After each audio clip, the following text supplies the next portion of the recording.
6:18 right now. You are never more than 10 minutes away from your local weather on Action News Now. Time to check in with Patrick Wright. He has the details as you head back to work on this Tuesday after the 4th of July holiday. Good morning, Patrick. Good morning. For some of you, it may be rough getting up with a late night yesterday, but for some of us, it could be a nice sunrise. You can relax a little bit this morning and get your week started off right. Let's take a look outside right now. This is looking from the Big Valley camera, and I want to show this. This is out towards Shasta, Modoc, and Lassen County borders. Just some of the sun's rays rolling on through as the clouds, just move around and block the rays, but then let the rays appear on this Tuesday morning. So it's a beautiful sunrise if you can catch it with some of these clouds around, or at least on the edge of the cloud base that we're seeing. But when it comes to temperatures today, we are on a warming trend where eventually those clouds will move away and allow our temperatures to rise into the mid to upper 80s for most of the valley. Heading out towards the mountains, though, you're sitting in the lower to mid 70s. So it is a little warmer than what we saw yesterday, but still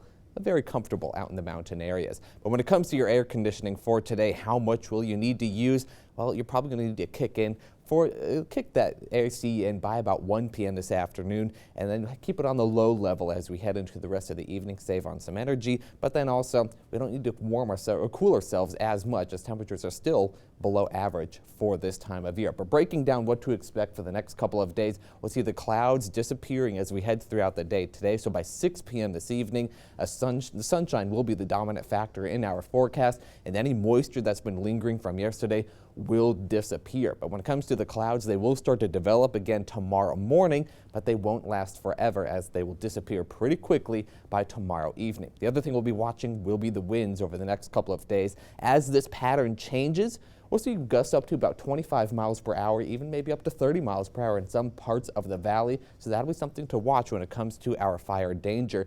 Those winds will die down overnight and then pick back up again tomorrow evening with gusts up to about 20 miles per hour.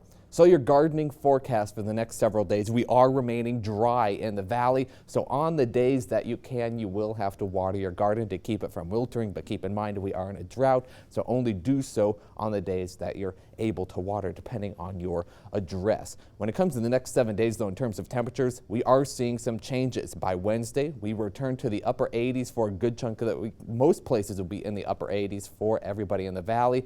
But by Thursday into Friday, everybody will return to the low 90s and continue that warming trend well into the weekend, where we see a return to the mid 90s, which is average for this time of year.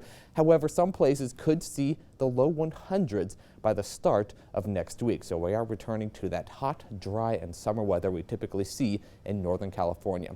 I'll break down your fire weather forecast in the next half hour.